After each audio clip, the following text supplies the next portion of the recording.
ഈശോ മിശിഹായ്ക്കും സ്തുതിയായിരിക്കട്ടെ. അരുൾ ചെയ്യപ്പെട്ട വചനം സുഭാഷിതങ്ങൾ 23-ാം അധ്യായം 29 മുതലുള്ള വചനങ്ങൾ. 29 മുതൽ 32 വരെയുള്ള വചനങ്ങൾ. ആർക്കാണ് ദുരിതമുള്ളത്? ആർക്കാണ് ദുഃഖമുള്ളത്?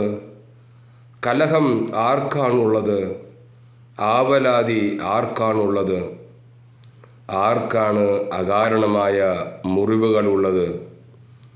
കണ്ണുകളുടെ കരുവാളിപ്പ് ആർക്കാണുള്ളത്?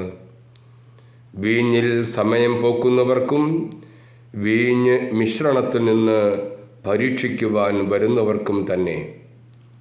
ചുവന്നിരിക്കുന്നതുകൊണ്ടോ ചഷകത്തിൽ നുര പകരുന്നതുകൊണ്ടോ സ്വച്ഛന്തം ഒലിച്ചിറങ്ങുന്നതുകൊണ്ടോ വീഞ്ഞ് നീ നോട്ടമിടേണ്ട. അവസാനം അത് പാമ്പിനെ പോലെ കടിക്കുകയും അണലിയെ പോലെ കൊത്തുകയും ചെയ്യും. ലഹരി വസ്തുക്കളുടെ ഉപയോഗത്തിനെതിരെയുള്ള മുന്നറിയിപ്പാണ് ഇന്നത്തെ അരുൾ ചെയ്യപ്പെട്ട വചനം നൽകുന്നത്.